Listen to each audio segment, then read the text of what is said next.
So I have a question.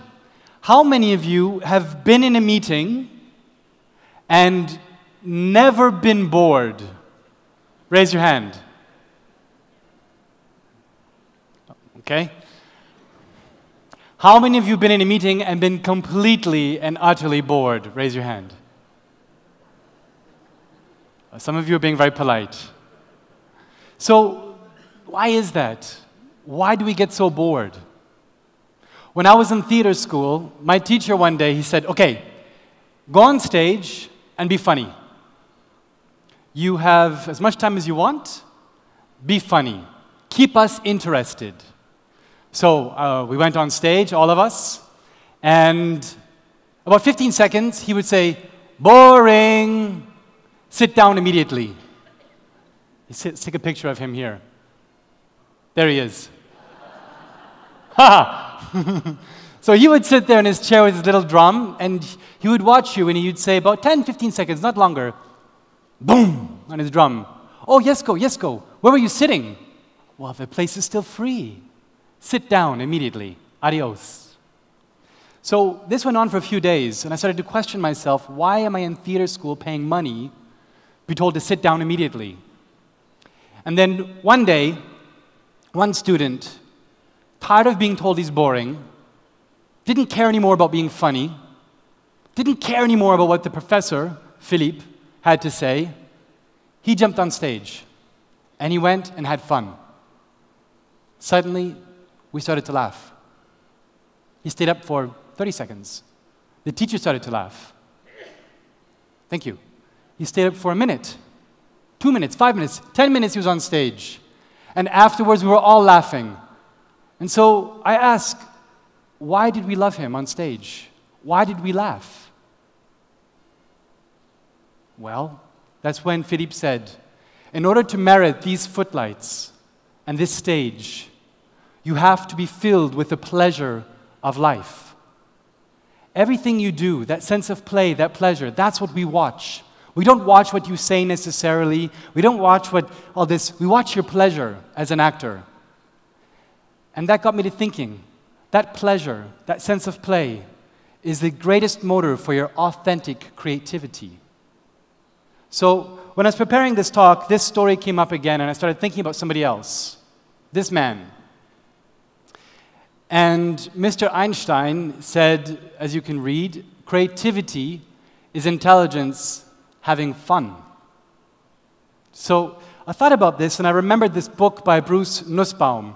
He's one of the originals from IDEO in the United States. You might be aware of the agency. And they talked about when they were developing a new product. Oh, I see you all taking pictures of it now. It's on the web. You can find it on the web. When he was developing a new product, they found that they were only really able when they were having fun, playing around, goofing around, not worrying about getting results, when they got out of their own way, and they're only then able to unleash their actual creativity.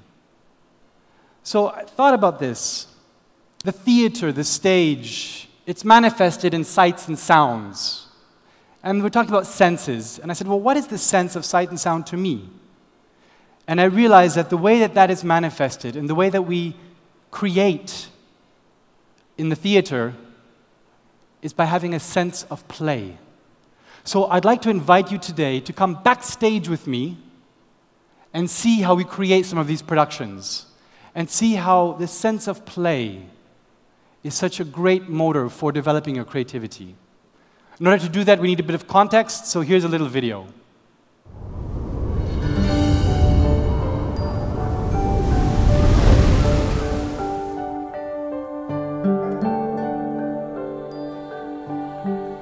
This is a technologic extravagance and a human extravagance, but it's really kind of over the top, but with emotion. It's about life, love, death, birth. It's about all of this. But the word, it's a kind of wow.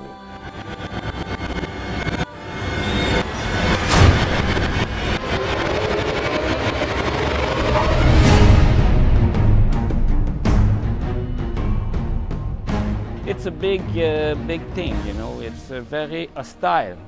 This is a very hostile environment, you know. Up in the air or underwater, it's very hostile. So we need to have all the people everywhere to take care of the security of everybody.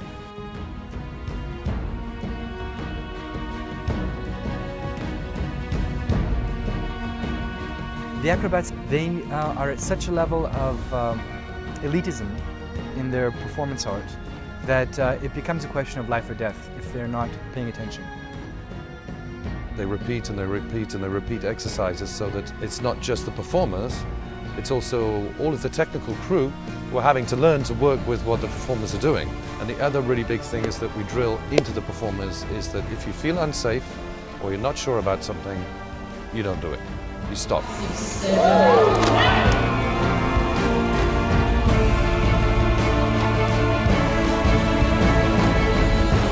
What is beautiful in doing a show like this, it's a human adventure. And if we work well together, the show will tell this to the audience. These people are feeling good together.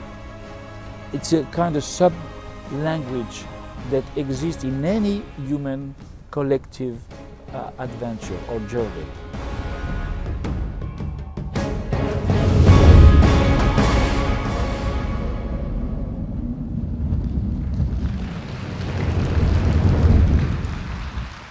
Thank you. So as you can see, it's a big show. We're about 25 different nationalities, speaking about 18 different languages. And of course, there are dancers, acrobats, underwater scuba technicians. We all had to come together. It was about 4 years of research and development and about $300 million US. The pool has many liters of water. It's a big show. For the creation period, we had about 3 months to come together. We always didn't know what we had, but we knew that we had to come in with fresh eyes and ready to play. And so from that time, I've extracted 8 principles, 4 of which I'll share with you today. And I think these are 4 principles that can help us to understand how we can maintain our sense of fun and developing our creativity. So let's get into it. First principle, question your paradigm. So when we were creating the show, sometimes we would get into a creative cul-de-sac where we were not really sure anymore where to go next. We're a bit lost. And so Franco would do what he would call shake the stage. He would create absurd juxtapositions, a kind of creative combustion together. As you can see behind us here, that's myself and my girlfriend. Yes, we found each other in the show.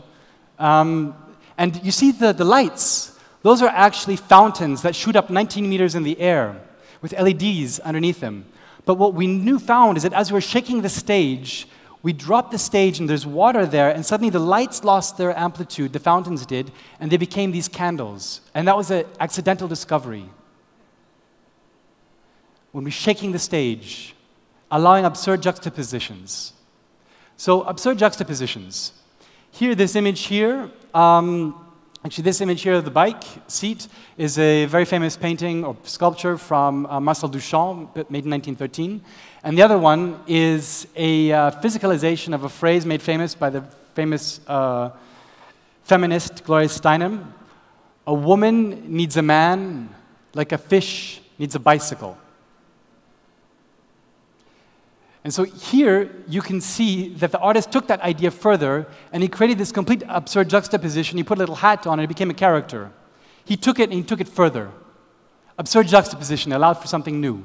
On the other side, we have here this bicycle seat, and Marcel Duchamp, the time of the Dada in Europe in the early 20th century, was questioning what we think art is. Is it something that reflects Aristotelian ideal of beauty, or is it something that exists in the mind of the observer?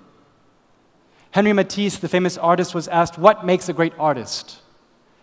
And he said, a great artist is someone who allows you to see the world in a way that you had not seen it before. So yes, we need to allow space for non-logic. We need to allow space for the abstract. We need to allow space for absurd juxtapositions, because it's in that space of not knowing exactly where we are that we might discover something new and have something creative. So question your paradigm. Number 2, have structure in your intuition and structure, have intuition in your structure and structure your intuition. As you know, this is the double helix of the DNA, and on the other side is the image of Picasso's Guernica.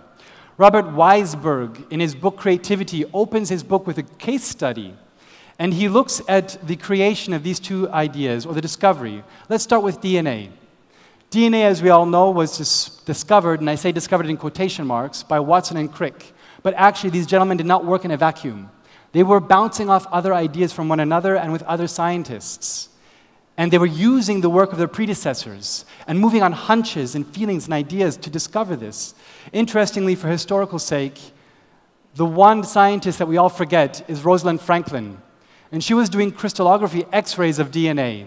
And these guys, looking at her research and looking at her images, eventually discovered, and they were playing around, and they came to this, Watson and Crick. So through science, going by hunches and ideas, eventually discovered DNA. Let's look now at Picasso. So what Weisberg did is he did this extensive study of the sketches of Picasso, and he saw that Picasso was extremely organized and structured in his composition and the development of this painting. Over 38 different sketches to come to this. And he stole from himself. He stole the idea of the Minotaur as something that from mythology, and it's an idea that Picasso had been working on for a long time. The hands that you see of the person up here on the your right here are taken from Francisco Goya. And so when we mix these two ideas about creativity, we realize that the thought processes in science are not entirely dissimilar to that of art. Structure your intuition and have intuition in your structure. So when we think about creativity, creativity is not just left to the creatives. I know in advertising we have this problem. Creatives, strategists, finance. They can blend, and they do all the time because it's a state of mind. If you have a sense of playfulness, and you're willing to play with ideas, that is creativity.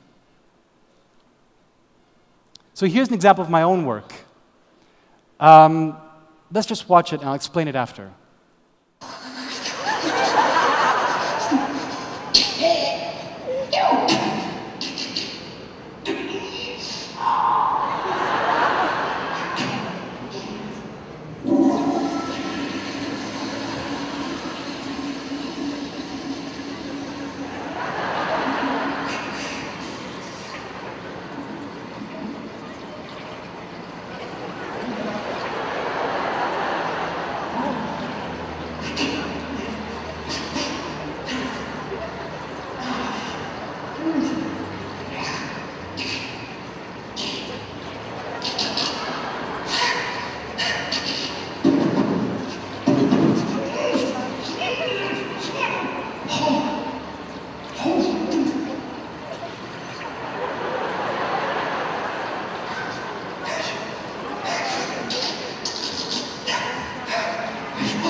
Yes! It still works. So, for example, sometimes when I'd be at the door here and I'd see the water enter the audience, so from here to this and to the audience, here, this, and audience, that timing sometimes wouldn't work anymore. And I didn't know why. So I'd have to go back to the videos and I'd say, what am I doing wrong? And I realized that I was doing this, seeing, going too quick to hear and not actually registering the whole thing. And so I had to structure it and go back, really break it down, and then flow with the audience, because each audience is different in each country. And I was able to then build it back up again and get the laugh again. Structure your intuition and have intuition in your structure. Always be willing to break down your idea, find the base of it, and build up again, and then dynamically flow off of your audience. Yeah? Okay, so moving on. Parallel thinking. So here's an example. This is the third point. Only one more point to go. This is an example of the show, and you can see that when Franco and the lighting designer are creating, I would ask myself as the actor, where do I position myself? Do I go in the hot spot, or do I choose a point out of the hot spot to be in opposition of it? And so when you're working with a director, I'm always trying to dance with him. Where is he watching? Where is he going? What's he thinking? And by doing this, I call this parallel thinking. I'm playing a mental jazz with him.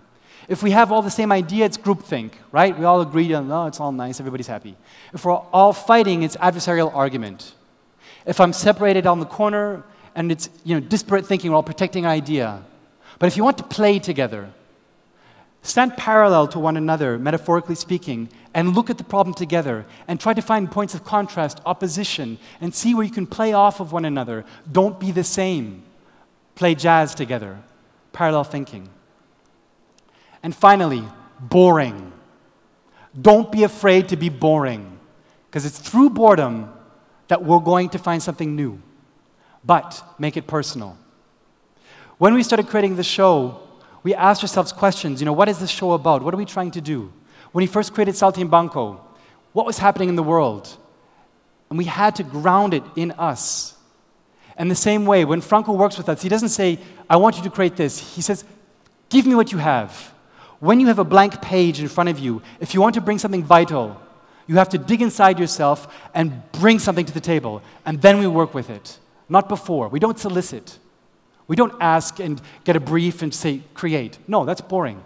If you want to do something that makes sense and that has impact, not only for you, but for the world, it has to be grounded in something. This is one of the first images that one of the sketches gave to us. It's a big mishmash of disco balls, right? Then it was getting to the illustrators, and it started to become something else. He came with this.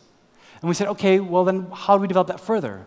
We put artists on it. We created a structure, we started playing around, thinking, what could it be? Each iteration going further, each person adding their element. And then it became this. And we got the disco balls back in. And finally, in creation, it got context. And I'm in it, so it's good. What happened is we connected it to humanity, and it didn't just stay something ethereal. It became grounded. And so I would argue that in whatever we do, we may have a lot of resources available to us, all the money you want, but it comes down to this: pure storytelling.